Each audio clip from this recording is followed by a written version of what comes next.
Sasa hili moja ambalo umeuliza Mwaikenda nafikiri. Sasa ni hivi ndugu zangu, ni kweli leo tumeamka na hiyo taarifa kwamba CAF wameufunga uwanja wa Benjamin Mkapa kwa sababu ya dosari za kwenye eneo la kuchezea, yani kwenye pitch. Tumeipokea ile taarifa. Ukaguzi wa CAF ulifanyika kama wiki 2 au zaidi zilizopita. Na ule ukaguzi ulifanyika baada ya mechi ya Simba na Azam.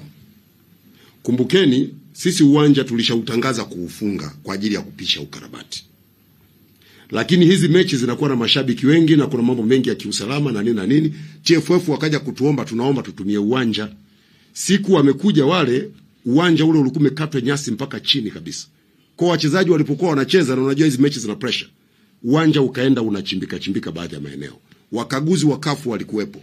Wakatuambia hakikisheni mnarekebisha, na wakataka mashine za kurekebishia pichi wazione. Zile mashine sisi wakati huo ziko njiani, zinatoka kwa mtengenezaji China zinakuja Tanzania. Zimefika wiki 1.5 iliyopita. Yaani zilifika baada ya siku 5. Dabi kama ingefanyika juzi, Benjamin Mkapa iko tayari. Kwa baada ya ile tangazo lao la asubuhi, tumewasiliana na TFF. Na tukawaambia hivi, waambieni hao wakaguzi wa CAF waje wakague leo. Huwezi ukakagua wiki 3 zilizopita halafu unakuja kufunga uwanja baada ya wiki 3. Leo uwanja uko tayari, tumeshaleta zile mashine, zimekuja, serikali imenunua mashine, tumetengeneza, uwanja uko tayari. Lakini tulitangaza uwanja unakarabatiwa. Uwanja uko kwenye ukarabati. Hizi mechi zinazofanya pale ni kwa maombi, na kusema ukweli ni kwa maombi yao. Sisi wenyewe hatukutaka mechi yote ifanyike pale, kwa sababu ni lazima umwache mkandarasi mpaka amalize. Actually kwa sisi serikali kuendelea kutumia uwanja wakati bado unakarabatiwa inatuongezea gharama. Huu uwanja utakiwa ukamilike mwezi wa 8 mwaka jana.